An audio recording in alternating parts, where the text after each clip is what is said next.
And I wish someone would write that book for all of us, you know, because I think we need it.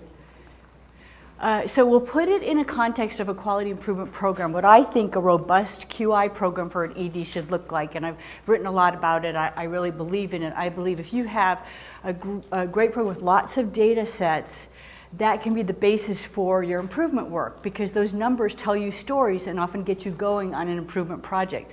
Talk about defining a project and the measures. And I'm so glad Brent gave his talk, because that was really a nice segue into my methodology. I am the product of Intermountain Healthcare. Brent James is my boss at the Institute. He has taught me everything I know about quality improvement. He is not a believer in Lean Six Sigma or any of those. He thinks they're somewhat trendy and here today, gone tomorrow in terms of their trendiness. But he doesn't disapprove either. He feels, have a methodology, know it well, and stick to it. And so Intermountain has its own methodology, which is very simple, and we have no trendy name for it. And it's just simple steps, and I'll walk you through how we do all of our projects. Then we'll talk about what's a change package and how can you figure out what should be in your change package. And I'll give you a couple of examples of projects. So first take-home point, there's data that defines you and data that measures you. And do you believe I still find people somewhat confused about this? So these are defining data points, and they help to put you in the proper cohort.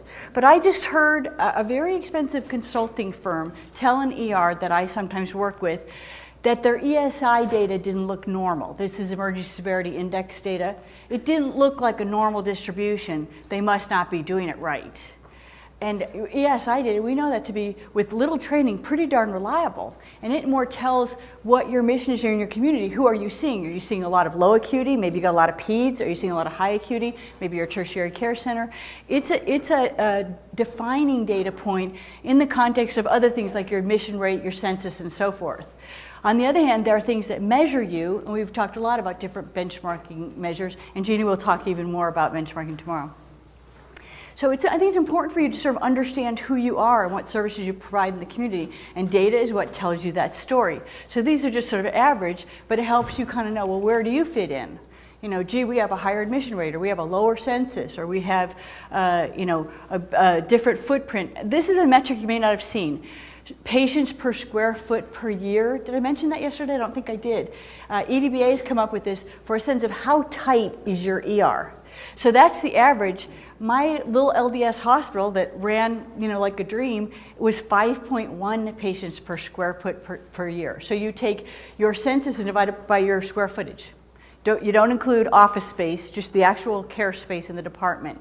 And it gives you a sense of how tight you are and how much you're doing in such a small space, but a nice little metric there.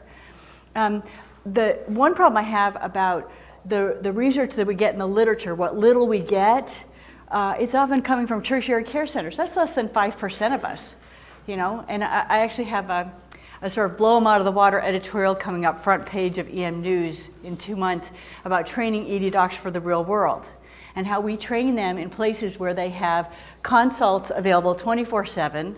They have interventional radiology at all times. We teach them to be great trauma docs when less than 5% of them will be at level 1 trauma centers, according to the American College of Surgeons. Are we training these young docs to do the right thing?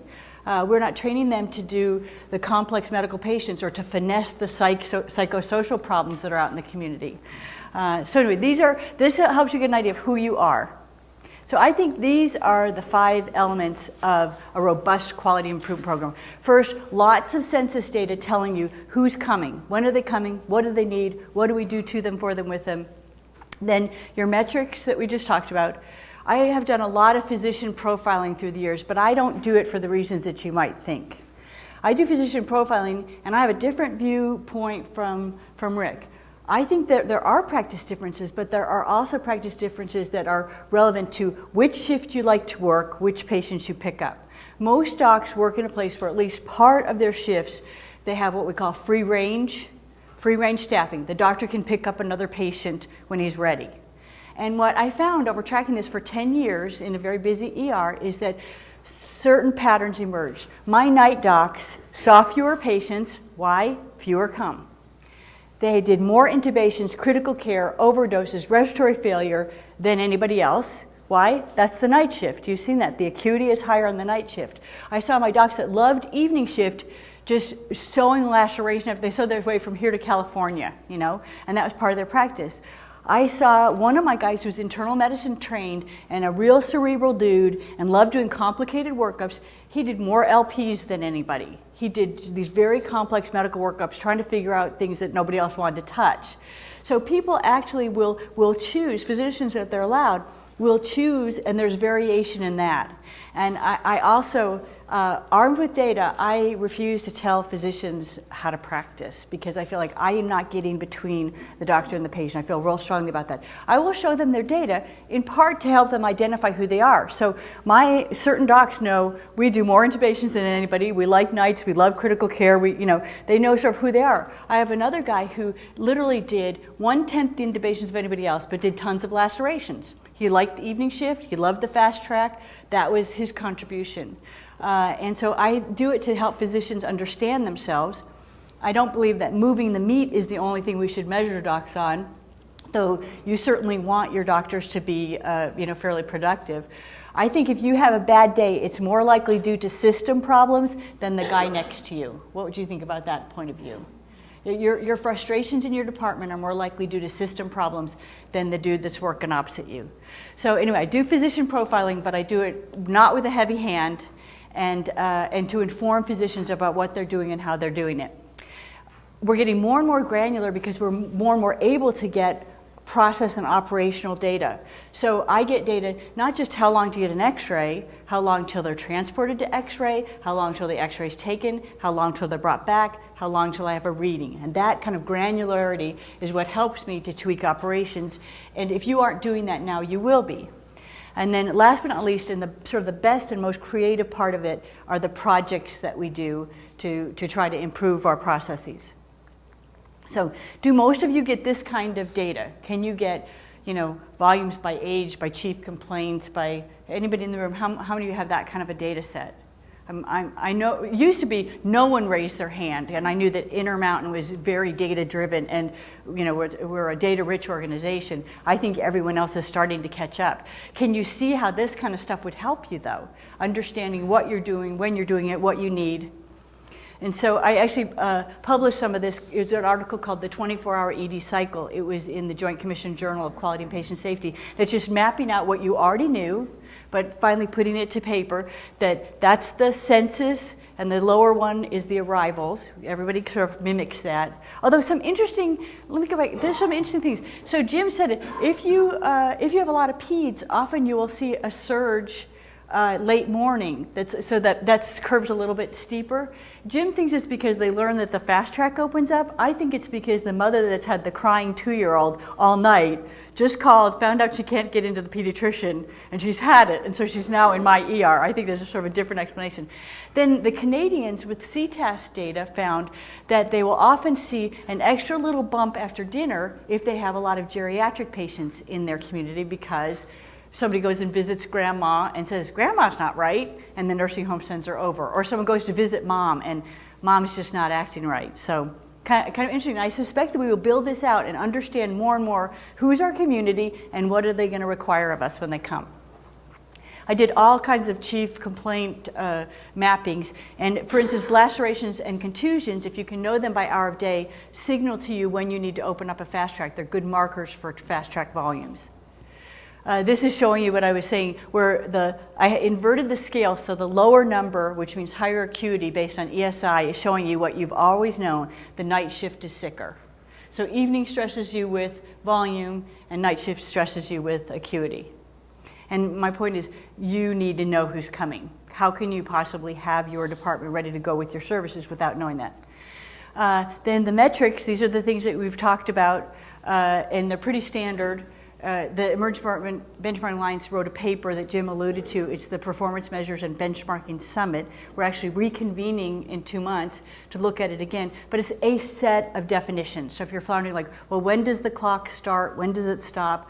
What do we exactly mean by left without being seen? All those kind of definitions, even there's definition of pediatric patients in there and so forth. So these are your metrics, which are how are we doing, basically. So I used to look at data as just like little bar graph kind of data sets. And then Brent turned me on to the whole idea of statistical process control, which is a better way to look at complex systems and performance of this sort. How many of you use statistical SPC charts? See, we haven't quite caught on, but it's a very neat way to look at data. There's a little book you could read in 1 hour called Understanding Variation by Wheeler. It's like this big. I tell you what, I thought it changed the way I looked at data forever. And let me show you why, because often we look at something and we think it's signifying a change. We think, oh, this has changed. And in fact, it's just variation, random variation. The difference between signal and noise being the random variation that exists in a process, and then signal being, oh, we've got to change. So here's an ER that the docs wanted to make some major changes because their lengths of stay were so long. This is an ER that used to function with throughput times of less than 180 minutes. All of a sudden, they're really in trouble. They're having some problems. But the director, who actually was very change averse, never met a change that he didn't hate, right? Have you known those guys? Put the red line there and said, you guys, we're getting better. Just hang tight. We don't need to change anything. It's going to get better. We don't have to change our processes. Well, so I actually sent it to Brent James. Brent James did the analysis on this.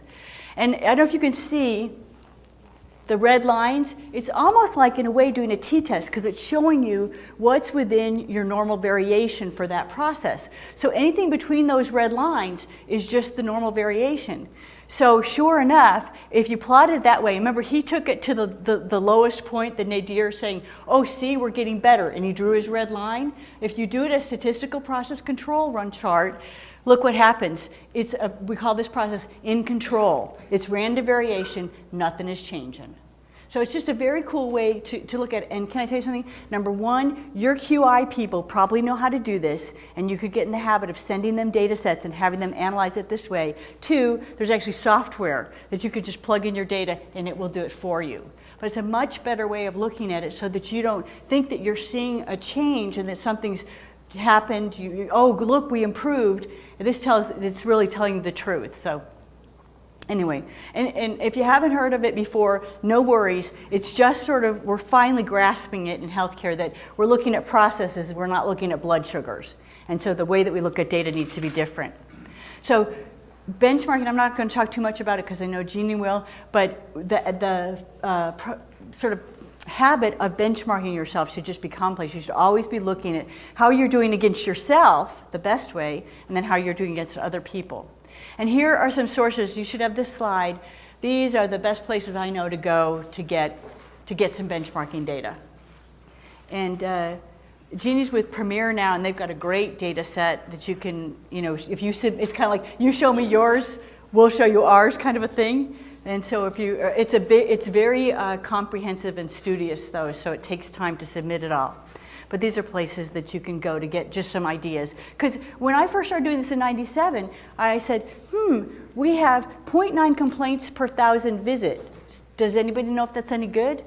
And at the time I said, our length of stay is 180 minutes. Is that good? I had no idea, because as we just started to collect these data sets, there weren't enough aggregates for you to compare to. And then we talked about getting in the right comparison scheme. So a couple of important caveats.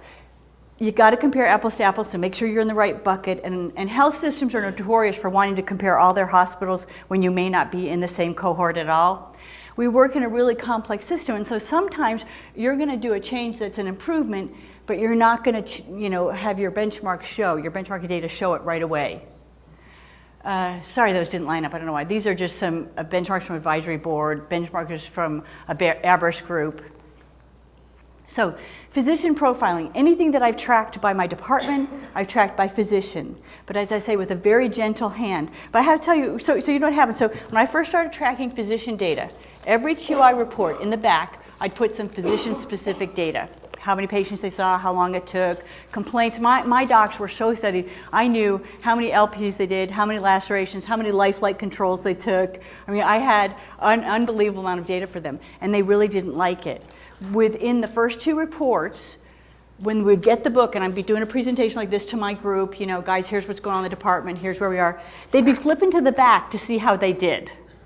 And I did it by code, And so they'd be like, Shari, who am I? Am I Dr. G? And I'm like, Ross, I can't remember who you know. And so it was so disruptive. The night before a big meeting, I'd email everyone, you are Dr. B, C, D, G.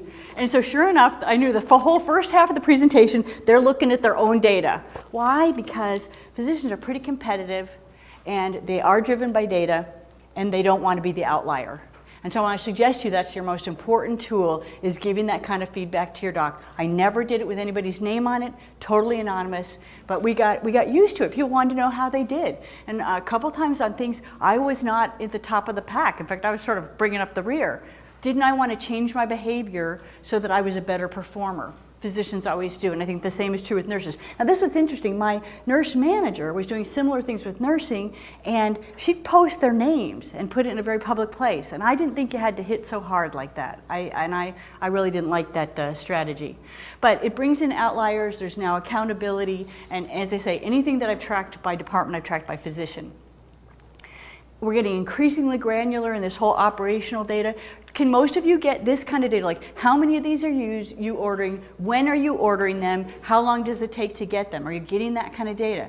You need to push, especially as you invest in an tracking system, that you can get this data out of it. So another little tidbit, if you don't have a tracking system and you're going to get one, make sure that it's going to give you, not only does it give you real-time data that you need for operating and the things that you want, but that it'll spit out the stuff that you want to follow how you're performing and how your ER is running. And then the other thing about process data is I also want to know who owns each step. This is hugely important. So when I go into ER and I'm looking at it and I say to people, all right, who's responsible for letting the doctor know when everything's back? And someone says to me, we all are. What does that mean? No one is, exactly. I want clear ownership, and the best EDs that I've ever been in, every single step of every single process was articulated, it was owned by someone, and they were accountable for it. So when there's, this is one area where I don't want that kind of redundancy where no one is clear about who's supposed to be responsible for it. Can I tell you what, one of the biggest processes that has no ownership and bedevils every ER, every doctor, every nurse? Urines. I once wrote an editorial called Urine Nation, about how much pee we collect and how faulty that process is. Does anyone have a plan? Does anyone here say, if that urine is not labeled and sent off in 30 minutes, cath the patient? Does anyone do that? There's one hospital in Ohio that did that. I thought it was very bold. And actually, the threat of catheterizing most patients was enough, and they totally improved on that process. It's one of the most faulty things that we do in the ER, and yet we send so much urine to the lab. It's one of the most common things that we send. So anyway, all of these processes you should be getting some data so that you better understand them. Because McDonald's knows this kind of stuff, Starbucks knows this kind of stuff. You know, I was talking about Starbucks and their pre-processed weights and how they changed how their baristas did. Did you know Starbucks actually experimented with which ice scoop, volumetric ice scoop, makes a Frappuccino faster? That's how granular they got with their data. They literally studied it, found that one ice scoop was more accurate and they could make a Frappuccino faster by using that. Shouldn't we have like a little handle, like most places, how many chest x-rays will you do on your evening shift today? Anybody? We don't know that. We are really in a data vacuum when you think about it. We should know this. People should be able to rattle off, you know, we're going to do 150 x-rays a day, the majority of them on evening shift, it's going to take 40 minutes apiece. I mean, you should know that because that's critical to the work that you do. So you're going to be looking at it, and it's going to be more and more granular, but it's going to help you, and it's going to tell you stories. This is showing resource utilization. Like, so I said, this is a hoot to me. So look at X-ray and lab, and look at what's going on at 5 o'clock. But don't you see like half the hospital empty out at 5 o'clock? I swear that I'm going to go out into the parking lot and go, come back, the fun is just starting. Because the rest of the hospital is still acting like we are a bank. We are not. Don't you find this true? There's really a mismatch in terms of the people that are in the facility and when we actually need them in terms of emergency care and where most people enter the hospital. So how many have like no technology at all, no IT support to give you data? Anybody like that? Sometimes little ERs or even modest-sized ERs are like that. So I just wanted to throw this out to just give you a little idea. So I thought this was very clever. This ER wanted to know how many IV bags they were using a day. Reason being, they had this little stocking place and would run out, and where they had to go, remember we're talking about in our design course, having storage and central supply in many places so you can get it. They had to literally go more than a football field away to a storeroom to get more bags of IV fluid. So they said, well, gee, wouldn't it be nice if we just knew how many we needed and night shift could get them ready and stock them for the day? So you know how they did this? I thought it was so clever. Tin can right next to where they pulled the IV bags out. And you know how you pull the plug? You pull that little plug out to pierce it with your tubing? They dropped those in the can and counted them. And in 24 hours, they knew how many bags of IV fluid they'd use that day. Brilliant, clever. So the point is, the technology sure makes it easier, but you can do spot audits and you can do little studies like this that will at least get you some data to start with. Some data is better than no data. Bad data is better than no data, I would say. All right, and then the focused audits. How do you conduct an improvement project and make it sort of more likely to succeed than not? And I can't emphasize this. Data is the driver of it all. Just before I left Salt Lake, this young man he's a young guy in our group, I'm trying to mentor him as a QI person. But he doesn't want to get the skills, and it's just exasperating. Brent James has offered to let this guy take the ATP course, which if any of you know anything about it, ATP course costs about $8,000. He will give this guy a free tuition to take it, and he just never gets around it. So he's still trying to do quality improvement by intuition. And he told me this idea for a project. Let me see what you guys think. He said, in the last 3 months, we've sent 2 patients home that couldn't walk. And I said, oh, what happened? He said, well, they had to come back. It's okay. And I said, wasn't that out of then 24,000 ER visits, 2 patients came back? He goes, yeah. So I've got this new thing. I want the doctor to call a discharge timeout from the ER on every patient going home. I want him to huddle with the nurse. I want the nurse to fill out an extra paper that says that she's checked the patient can walk, checked his vital signs, and so forth. And then they're going to huddle before the patient can go home. And they have to do it, and I'm going to build it into the computer that we have to go through that step or it won't let you discharge the patient. And I said, you will be murdered. This is an ER that sees 300 patients a day. So what do you think about changing your process for 300 patients a day because 2 patients in 24,000 visits left and couldn't walk so good, And I also said to him, I think you're confusing these because most of the time, nurses are the last one to see a patient, and they're going to tell the doctor if the patient can't walk, or they should. They should be telling the doctor the vital signs are not normal. And so yet you're making a physician call this timeout. You're literally obstructing the entire department. And it's funny because when he told me his plan, I had 4 discharges in front of me, and I was working at the hospital. And I tried to imagine if I'd had to call 4 huddles. You understand where he's getting it from. They're doing this in the OR. You've heard of the OR timeout? And I think it totally makes sense. Everyone's there at the bedside. Before we cut this bloke open, let's make sure if we're on the right side doing the right thing. I think that was a great safety sort of process there. It doesn't make sense in the ER, no. And I said, was it even data driven? No. And then he said to me, and you've got to understand how close I was to murdering him myself. He said, well, sometimes data gets in the way. Anybody have any thoughts on that? Sometimes data gets in the way, he said. And so I haven't gotten any data on this. And in any case, I'm a believer that this is where we start. These are some of the improvement methodologies, and at Intermountain we just have our own basic 5-6 step thing that we do. These are, people do very well with this, and what Brent James always says is commit to one and use it. But the point is, back to my little friend who wanted to make a discharge timeout on 300 patients every day, we're not doing it by intuition. We are doing it by data. So here's the Intermountain method. Okay, got a problem, articulate your goals, define your measurements, and perform the audit for baseline data. We always start with baseline data. Design a change package, educate and implement the change, and then measure it again through an audit. Pretty simple, pretty generic. Most people consider this basic, process improvement.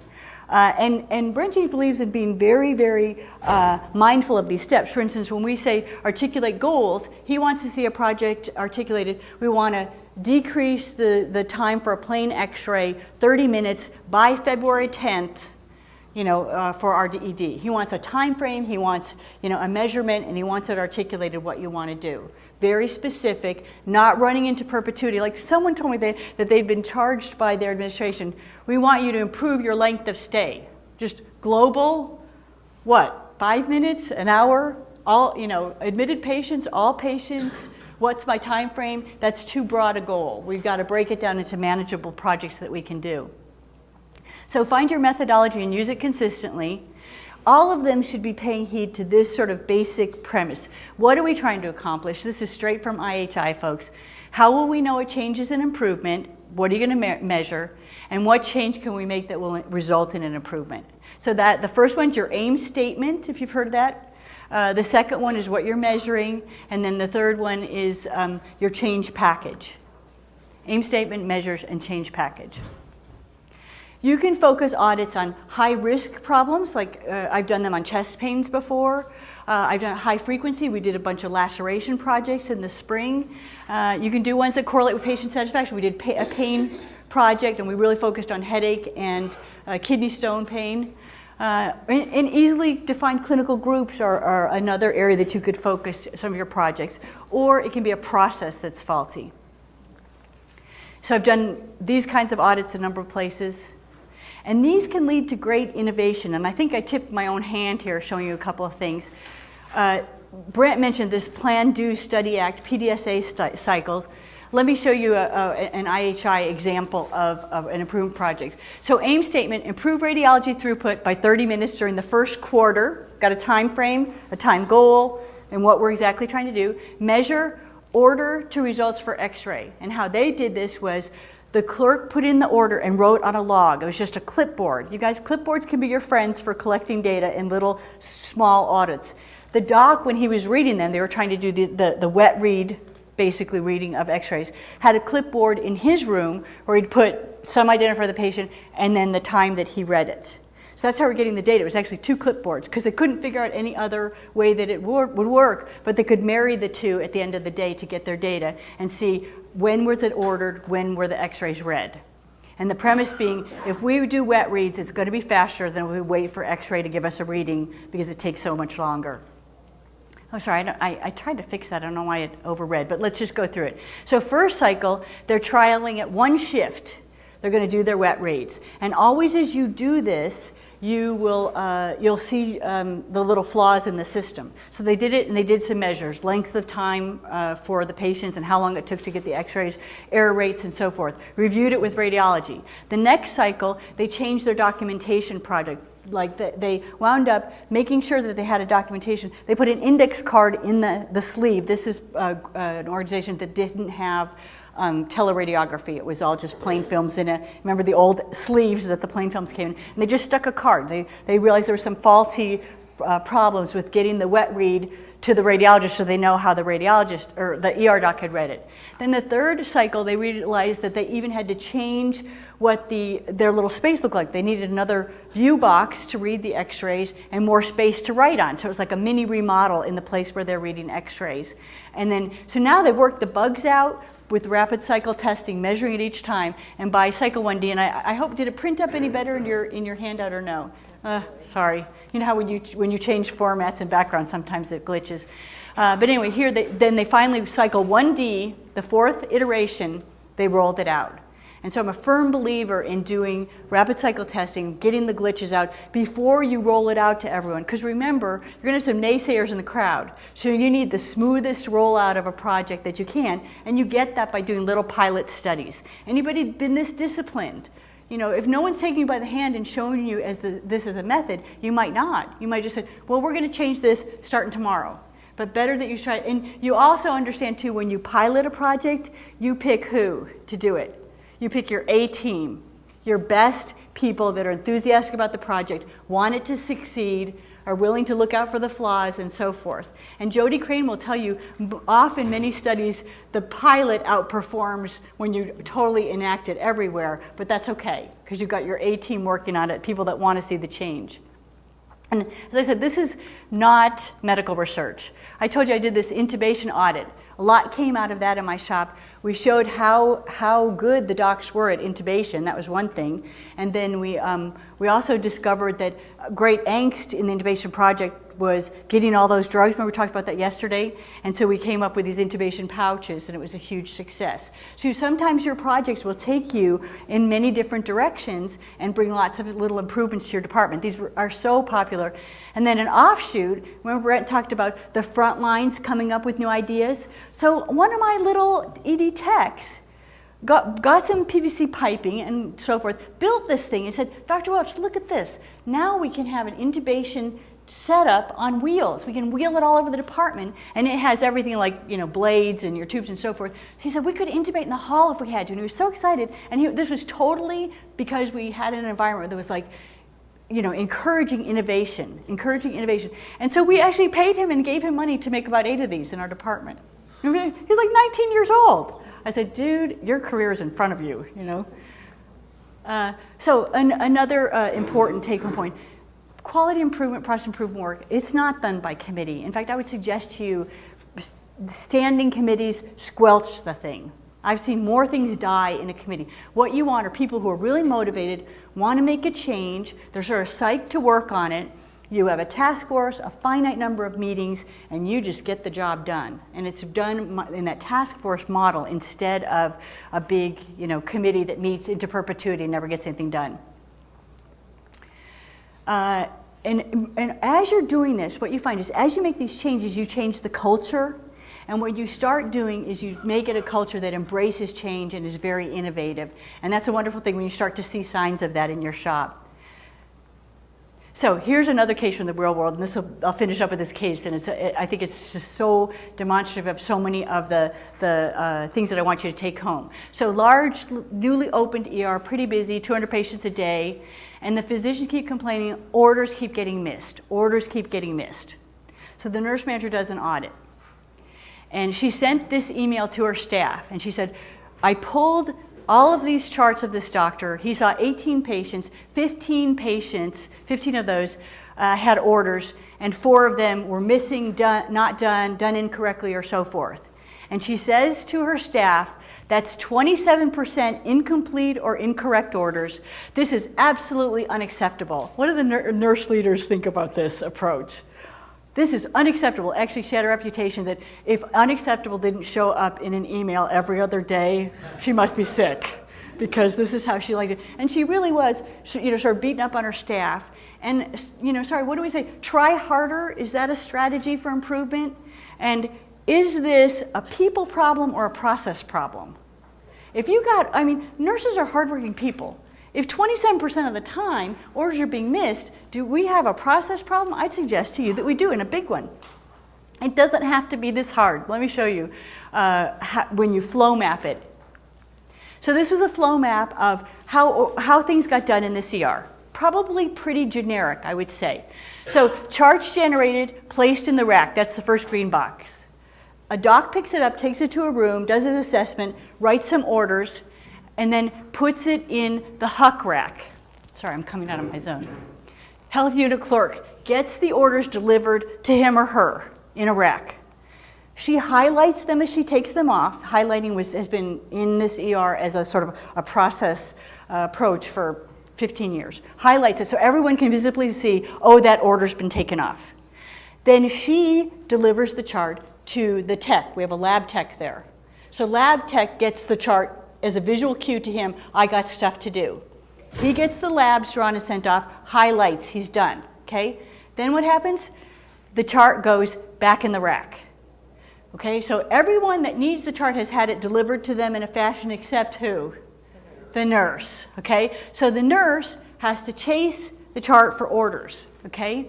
Look how busy. First of all, remember I told you what I think about those twin tower racks, designed for mistakes. And here's another interesting thing. So from the HUC standpoint, they are numbered the 10s, the 20s, the 30s, the 40s, left to right.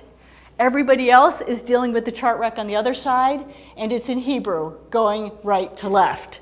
So it just makes for lots of mistakes because it's not intuitive in the least. They're too close together. This is one of the worst design things I've ever seen in my life and leads to lots and lots of errors. But once, getting people to change once they've started with it, they're afraid to make any kind of change. But in any case, so even from the tech standpoint, would it be easier or harder for that tech to just go put a chart now for the nurses in a rack for the nurses? Wouldn't it be easier to put it in the nurse rack than to have to find which one of these slots to put that darn thing in? And so that was exactly one of the things I suggested. The nurses work in this area, and there was a wall, perfect for a rack. Each nurse could even label, put a piece of tape, Jill's box, Judy's box, and so forth, so she could visually see when she had an order. Furthermore, see this guy standing here in the blue pants, Tom? He's the charge nurse. He would be able to see the nurses' racks to tell their workload. Jill, Judy has like 5 orders. Can you help her? Or, Jill, did you know you have orders in your box? And I'm a firm believer in cues. We need helps and prompts and reminders of the work that needs to be done. And so that's just showing you how poorly it worked. Even this would have worked better because you could circle when there were things to be done for the patient and the nurse would cross it off. This was the system this ER had before they got their electronic board. Instead, they had this electronic board, and do I dare tell you, so on evening shift, they have to turn the screen longitudinally because there will be typically more than 70 patients in the ER. So how would you like to be a nurse? There's 70 of those little Lilliputian lines, and you have to find if you have any orders on anybody. We've made it too hard, haven't we? We've made it too hard. And the solution is absolutely low tech. Okay, I think I have 2 slides. Can you let me finish? Thank you. So the process problems, nurses to find the chart, there's no queuing for her, there's no mechanism for the chart to find its way to the nurse, no visual cue, and no redundancy, no charge nurse capability to see what's going on. So I just recommend an extra step. Put the nurse's orders in a box for her so that she can tell and have her highlight it. These boxes are about $8 to $10 at Office Max, okay? And the highlighter pen, I think it was $500 for $75 or something. So everyone could highlight. Does that sound like a good plan? And what are something? It's cheap. It doesn't rely on intuition. It builds on processes that already exist for the place. You're just using the sort of mechanisms that everybody already knows. So what happened? She sent it to committee.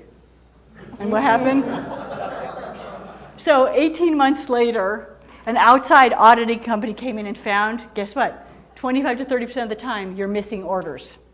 So I'm happy to tell you that right now it's underway. So next time I see you, hopefully I will have some good news about a successful project. But anyway, your take-home point number 10. Change should roll out quickly, methodically, not by committee, and it should be data-driven. Okay, thank you. Now,